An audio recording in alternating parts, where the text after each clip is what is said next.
Salamat ha. Mabuti na abutan mo mga yan. Nadinig ko kasi yan si Kumu kanina eh. Hindi ka ba nasaktan? Hindi naman. Buti na lang. Eseng, halika nga. Tulungan mo akong dali sa munisipyo ito. Pwede bang isalaysay mo sa amin ang buong pangyayari? Oo. Natutulog ho ako noon nang magising ho ako ng mga kaluskos at ungol ng kalabaw namin. Mga anong oras yan?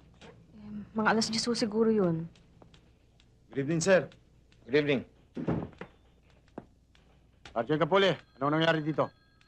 Chip, ito yung dalawang taong nagnakaw ng kalabaw kina Lusing. Lusing? Sino Lusing? Siya ho.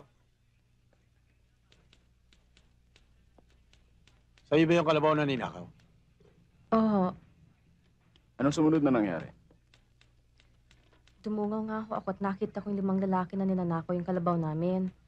Nagsisigaw ako para humingi ng tulong sa mga kapitbahay. Hinanap pa nga namin pero hindi namin naabutan kaagad eh. Sergeant Capole, huwag mo masyadong pahirapan sa investigasyon si Lusing.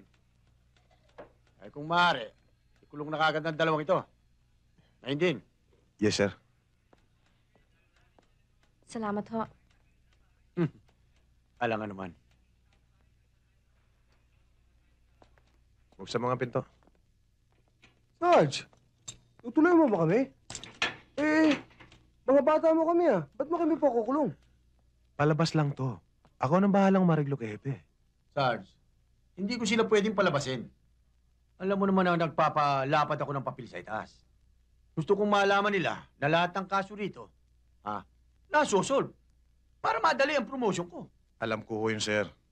Pero yung dalawang grupong yon ang pinakamalakas magbigay sa atin ng parte. At saka pag nilitis yun, baka kumanta. Di lalong sabit. Pagbibigyan kita. Pero sa susunod, kapag nakahuli tayo, kahit na bata mo, kahit na malaking parte natin, tutuluyan ko, Hindi na mauulit, sir. Dahil lahat ng lakad ng grupo, aalalayan ko. Epe, may napansin lang ako. Maganda si Lusing, di ba? Oo nga. Halata ko ngang titig na titig kay Kilusing eh. Akong bahala, sir. Walang araw. Sasabihin din niyo sa akin, a job well done.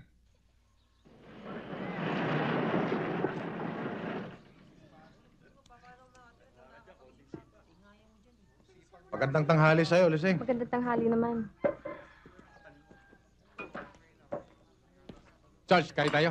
Sige, katatapos lang. May sadya kayo?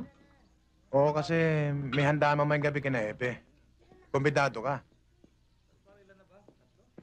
Pakisabi na lang ho, hindi ako pwede eh. Kain na kain, Oscar. Huwag mong sabihin, hihiyay mo pa si Epe. Alam mo naman kung gaano kakalakas sa kanya. Nakita mo na, pinakulong yung mga nagnakaw ng kalabaw mo. Salamat na lang, Sargento, pero hindi ako lumalakad na hindi kasama si Oscar. Alam naman ninyo, malapit na kami ikasal. Kumbidado ko kay Sads. Kasama niyo si Epe, ha?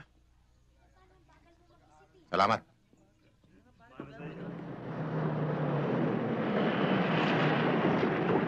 O, paano? Dito na lang kayo. Benta niyo na yung kalabaw para may panggastos kayo. Habang nagtatago. Ha? Thank you, Sarge. Sabi ko na nga ba, hindi mo kami pababayaan eh. Sabi ko sa'yo okay itong si Sarge maniwala ka sa akin. Sige, doon ka na sa dulo. Hey!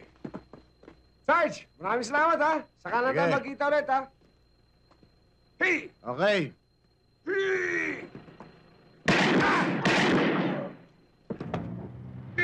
Inayos ko na yung dalawa, Epe. Tiyak na hindi nasisipot dito yun. Ang problema na lang si Lusing. Kakasal na yata kay Oka yun eh. Kinakailangan gumawa ka ng paraan para mawala si Oscar. Veneri, pasok mo na nga ito. Ako nang bahala dito. Lusing, malapit ka ng ikasal Ang swerte mo, mabait si Oscar at saka masipag pa. Oo At nga eh. matulungin. Minsan nga may nangutang sa akin At gusto kong subain. Pinuntahan niya at siyang naningil. Di nagbayad ka agad, ni wala siyang hiningin kapalit kahit ano. Puri kayo ng puri dyan kay Oscar. Pakitang tao lang naman ang ginagawa niyan eh. Siyempre magpapakita ng kabaitan niya para mapansin ni Lusing. Talagang mabait si Oscar. Galit ka lang sa kanya dahil ligaw ka na ligaw kay Lusing. Hindi ka pinapansin. Kahit nga sa bayan, sinisiraan mo si Oscar Paano naiinggit? Ano sinisiraan? Pwede ba tumigil na nga kayo? Mami, mag-away pa kayo eh.